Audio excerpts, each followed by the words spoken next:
Hi, I'm Rob Stewart. Have you ever taken on an extra job to bring in a little more money or simply to add to your enjoyment in life? Well, just ahead on America's Heartland, you'll meet some Heartland folks who found that their interests could add to their pleasure and profit. We'll take you to Montana, where one farm family augments their income by offering world-class fly fishing. You'll meet a California man transforming some hardwood assets into one-of-a-kind furniture creations. Ready to be creative in the kitchen? Sharon Profis will show you how with a special seafood recipe. And one ranching family shares their love of old-time travel with a unique horse and buggy outing. It's all coming up on America's Heartland. America's Heartland is made possible by Crop Life America, representing the companies whose modern farming innovations help America's farmers provide nutritious food for communities around the globe. The Fund for Agriculture Education, a fund created by KBIE to support America's Heartland programming. Contributors include the following. You can see it in the eyes of every woman and man in America's heartland, living close to the land.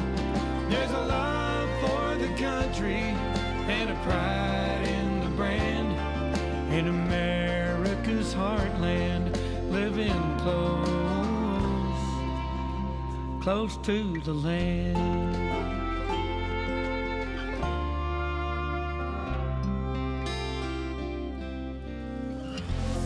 Thanks for joining us on America's Heartland. There are lots of things to appreciate in rural America.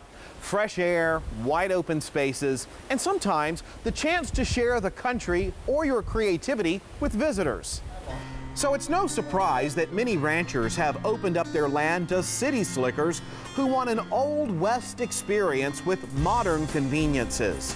It's a chance to saddle up, to share the fun. Lucy's Sheep Camp in Wyoming welcomes visitors who learn how to turn the ranch's wool into works of art. It's a creative outlet for the owners and visitors. And we took you to a farm in Vermont whose visitors were happy to help harvest sweet sap from the farm's maple trees.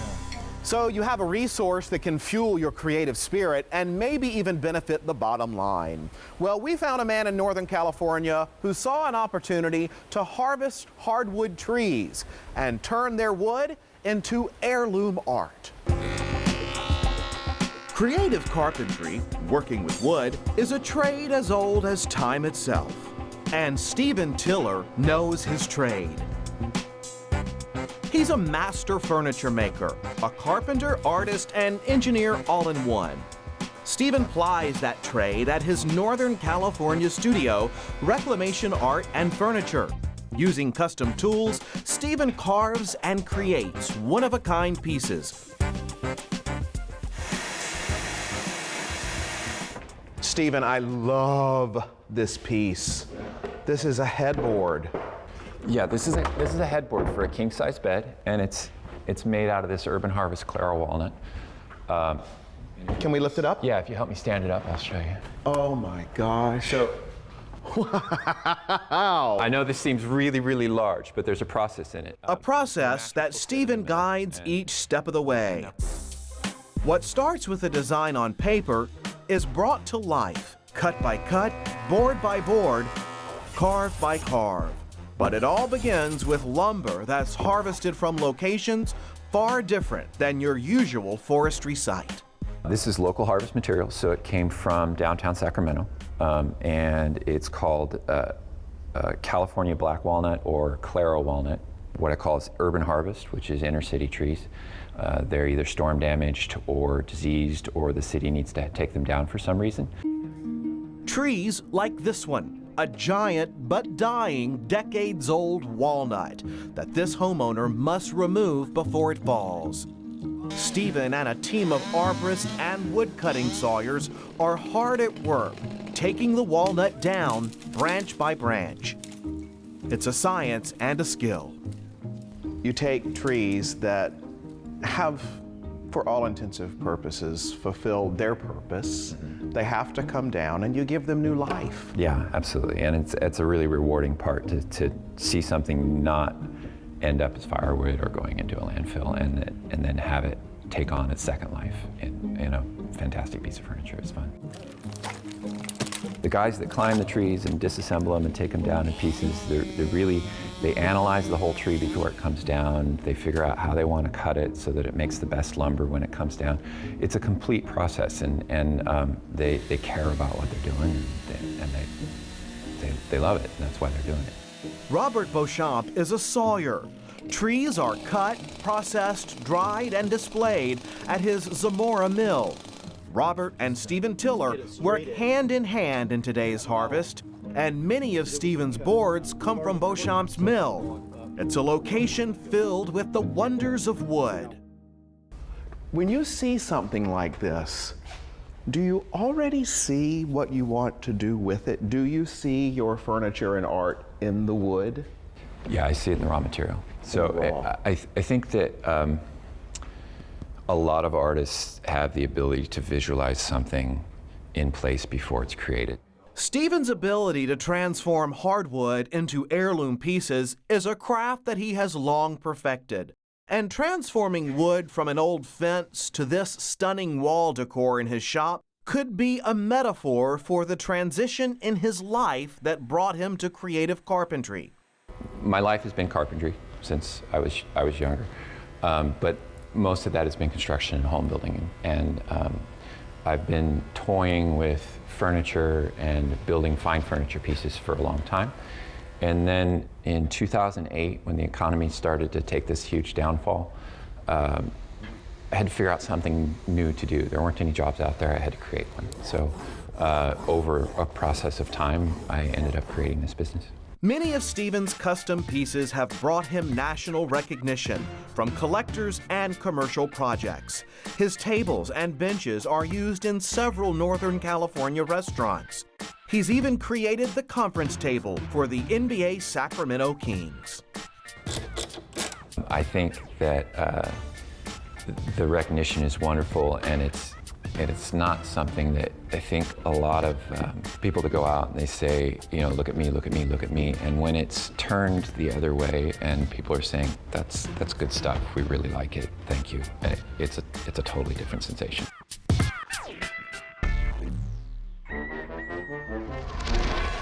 Let's go big when it comes to lumber. Ever wonder where you can find the world's tallest tree? Head to California's Humboldt County for that. That's where you'll find a tree nicknamed the Hyperion. It stands some 379 feet tall, 6 stories taller than the Statue of Liberty. I think we all try to use our resources to the best advantage. And in today's world, those resources sometimes take on double duty. For a farmer, that might mean planting multiple crops on the same field in a single year. And for one cattle ranch in Montana, our Kristen Simoes says it meant reeling in a whole new revenue stream.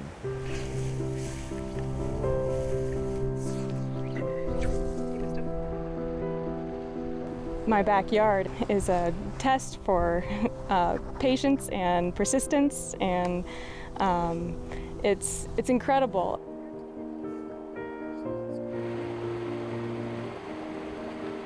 Jackie Nelson's backyard is a bit different from the yard that you and I might be used to. It includes a spring creek that's ideal for fly fishing. But this backyard isn't just a place for family members to catch some trout and enjoy their Montana scenery. For Jackie, her husband Tucker, and his parents Roger and Mary, it's also a working cattle ranch that's been in the Nelson family since the 1860s. We run about 500 mother cows. 500 cows sounds like quite a bit, but nowadays it's not that big operation, and so you need something on the side really for the ups and downs in the egg industry. The Nelsons decided that agritourism could help address those ups and downs of agriculture. So, opening up their creek, they built a lodge and began welcoming fly fishing enthusiasts from all around the globe. I'm from Yarmouth, Maine, and I come out west about once a year to just enjoy the wonderful scenery and most especially to see if we can catch some fish on some of the gorgeous water that's out here. The reason people like these creeks so much is the challenge, I would say. The challenge and the quality of fishing. In addition to the naturally occurring fish populations in the ranch's waterways, the Nelsons also have a commercial fish operation, raising trout and providing fish to other locations in the West. Some of them go to a group of guys that are processing them, going to Yellowstone Park and to restaurants locally, and we stock ponds around Montana that are licensed through Fish and Game for just private ponds. The Nelsons have also done a good deal of conservation work, fencing off cattle to protect water quality, restoring creek beds, and stabilizing banks to control erosion. Add that to running a ranch, and everyone is busy. It really is a family business. I mean, it's a lot of hard work, a lot of time spent, and we have a lot of different hats we wear. Sure. When were you thinking of coming? My wife pretty much takes care of the fishing lodge and organizing all that and the fishermen and the reservations. And my son and daughter-in-law guide the fishermen. I definitely have a passion for it. On my days off, that's what I do. I go fly fishing. The guiding was just a way to get more immersed in it, also bring some more income into the family business. And while Jackie has her hands full with a new baby, Well, I'm a full-time mom now. she likes interacting with the visitors and says that fishing is something that she and Tucker have grown to enjoy together. I normally tend to a lot of the people in the fly shop, and I help them with fly selection, any of their Spring Creek essentials that they needed the last second or they ran out of. Tucker taught me everything I know about fly fishing. He used to tie my knots for me and put on my flies and all that kind of stuff. And I used to tell him that I didn't know how and just to have him keep doing it. And finally he realized that I didn't know how to tie on a few knots, and there goes that privilege. I think all the other guides are jealous that I have a wife that fly fishes and guides. Not only has the creek given the Nelsons an additional revenue stream, it's also given them an opportunity to share their ranching lifestyle with those who may not know much about agriculture. Most times you go just to fish, but here you come and you see a family doing farming, and it's a wonderful combination of agriculture and a natural world. After you're done working cattle at the end of the day, you don't want to see another cow, but after you're done guiding for a whole day, you do want to go fish some more. The tranquility of it, I think. I think that just being out here, and it doesn't matter if I catch a fish or not, and I think that's a lot to do with, everyone that fly fishes, is just being out in the beauty. It's a beautiful spot to live. You just feel good about it, and you feel like you're contributing something to the better, and it just feels good. The history of fishing goes way back in time.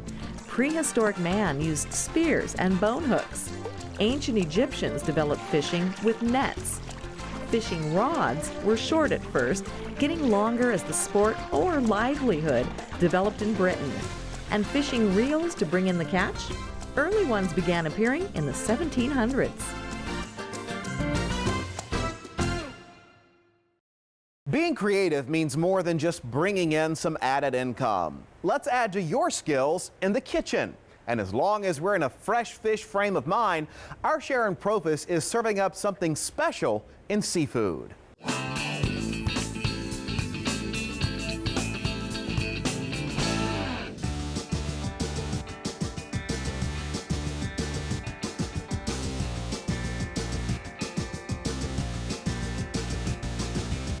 Shrimp are so tasty and delicate, it's easy to see why it's one of America's favorite seafoods. You can find it in almost any restaurant, but you don't have to go out to enjoy it. I'll show you how to make a shrimp and scallop bake with tomato and feta. Let's get started. I have about half a pound of unpeeled shrimp. You can buy shrimp deveined and peeled, but when you buy it with the peel on, it's going to taste a lot fresher.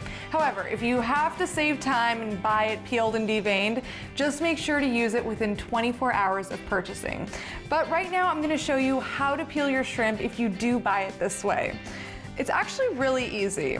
All you want to do is push your thumbs underneath this shell, and the peel will start to come right off, just like that. The legs will come off at the same time. So just repeat that until the entire shell is off. Now, at this point, you can choose to leave the tail on or take it off. It's really a matter of preference. A lot of times you leave the tail on for presentation, or if you're going to be dipping the shrimp in a sauce, it's nice because you can grab it by the tail, but in this case, I'll just go ahead and pinch to remove the tail. There you go. There's one more part to prepping the shrimp, deveining. There's a long dark vein where if you don't remove it, it can be a little bit gritty in your dish. So to devein your shrimp, just grab a paring knife and run it along that vein. You don't really want to butterfly your shrimp, you just want to get in there deep enough to actually grab the vein and take it out. I'll just repeat that same two-step process for the rest of this batch. The second star of this dish are the scallops. I have here about 7 ounces of bay scallops. These are smaller, they're usually found farmed, and they're a lot sweeter than the larger variety. To prep them, all you want to do is rinse them under cold water, which I've already done, and check to make sure that the little piece of muscle has been removed. But most times when you go to a fish market or the supermarket, they will have already done that for you. But it doesn't hurt to double check to make sure that there's no extra muscle left over. If there is, just grab your paring knife and remove it. Shrimp are packed with a lot of nutrition. They're high in protein, vitamin D, and B vitamins. Plus, if you're watching your carbs, they are carb-free. Now let's talk about the veggies in this dish. We're just going to slice about 3 to 4 cups of tomatoes, which will become the sauce for our dish. These beautiful tomatoes are ready. So we'll just roughly chop the oregano. This dish is a little Mediterranean, it's a little Italian, and it's so delicious. Plus, it's great if you're hosting a family-style meal and you want to put something on the table that everybody can share together. And we'll slice 3 cloves of garlic. And finally, we'll slice 3 green onions. When I'm slicing green onions, I think it's a lot prettier when you slice them diagonally. Not a big deal, just adds a little bit more to the presentation. Our ingredients are prepped, so let's take all of this to the stove to get it started. I have a few tablespoons of olive oil already heating over medium heat, and to that I'll add our sliced garlic. We'll just let those saute until they're golden brown. Now we'll add about a cup of white wine, which will be the base for our tomato sauce. And we'll let that simmer for about 10 minutes or until half of the liquid has reduced. Then in go our tomatoes and fresh oregano. We'll season it with a tablespoon of honey or sugar, salt, and fresh ground pepper. Give it a good mix and then let this simmer for about 20 minutes or until the tomatoes start to break down and you have a nice sauce. The tomatoes have cooked down to a beautiful sauce, and now it's time to put our shrimp and scallops in the mix. So we'll just put those right in there. And these cook really quickly. So we're only going to cook these on the stovetop for about 3 minutes before putting them into the oven and finishing them under the broiler. Before this goes under the broiler, I'm going to sprinkle a little bit of feta cheese on top. Cheese and any kind of seafood don't typically go together, but feta cheese has a salty, briny flavor that does really go well with shrimp and scallops. Cheese doesn't always have to be made from cow's milk. You can also find sheep's milk cheese and goat cheese. And green onion. Oh yeah. After just a few minutes under the broiler, the shrimp curled up and it turned a beautiful pink color, and that's how you know it's ready. Now, to plate this dish, I like serving it with a side of really crusty bread for dipping. You can also serve this over a bed of couscous or rice for a beautiful family-style meal. Now all that's left to do is eat.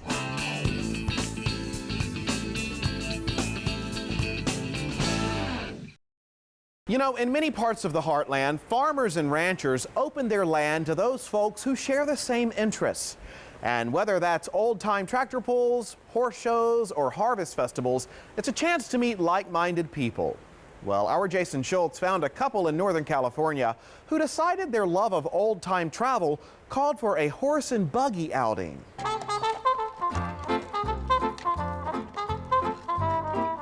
Now, this may look like an equine outing more than a century back, and you'd be partially right. It's all about recreating a 19th century adventure in a 21st century setting. Lots of trees, a very scenic area. We're going to go through the woods. Please follow the arrows, but otherwise you might get lost. And have fun. Every year, Joe Daling invites carriage collectors from all over the area to his Northern California farm.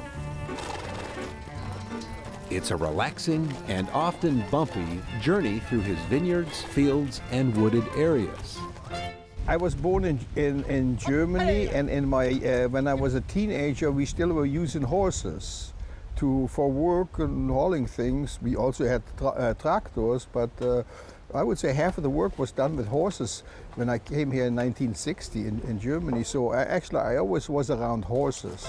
I met other people who had horses and carriages, and I think it was in 1978. They said, "Joe, you got a nice ranch. Why don't we have a carriage drive here on your ranch?" And we're doing it ever since. And we formed a carriage club. We call it the Antique Carriage Club.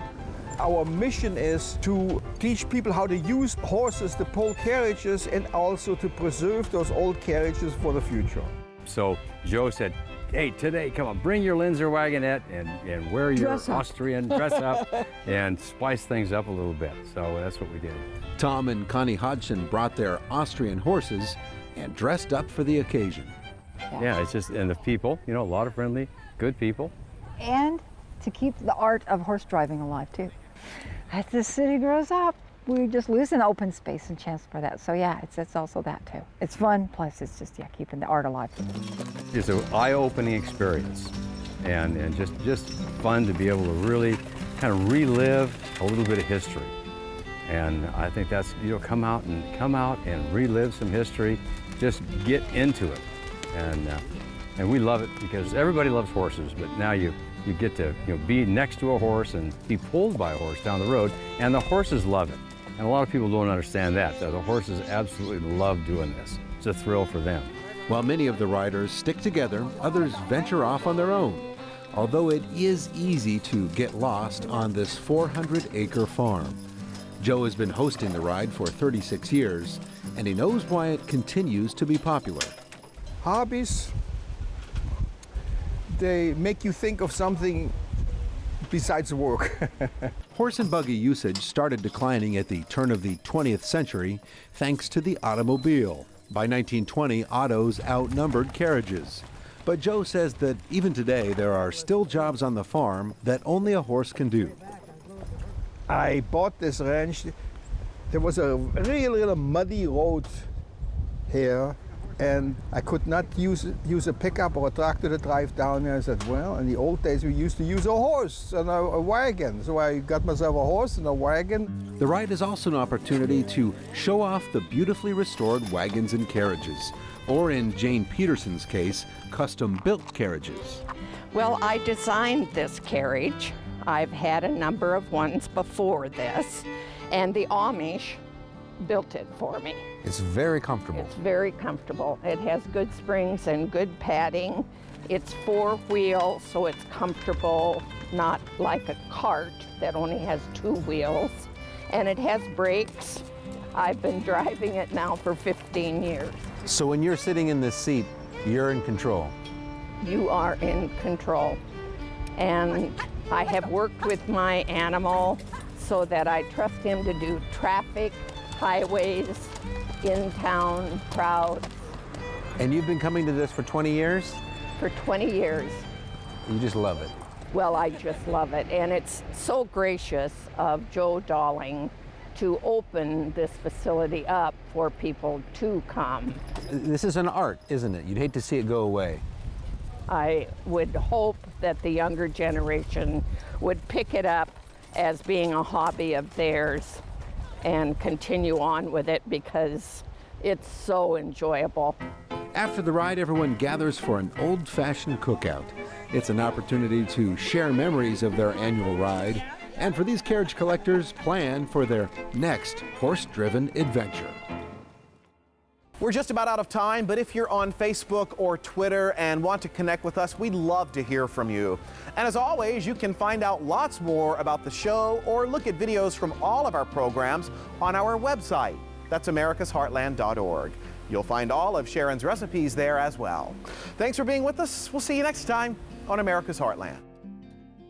You can purchase a DVD or Blu-ray copy of this program. Here's the cost. To order, just visit us online or call 888-814-3923.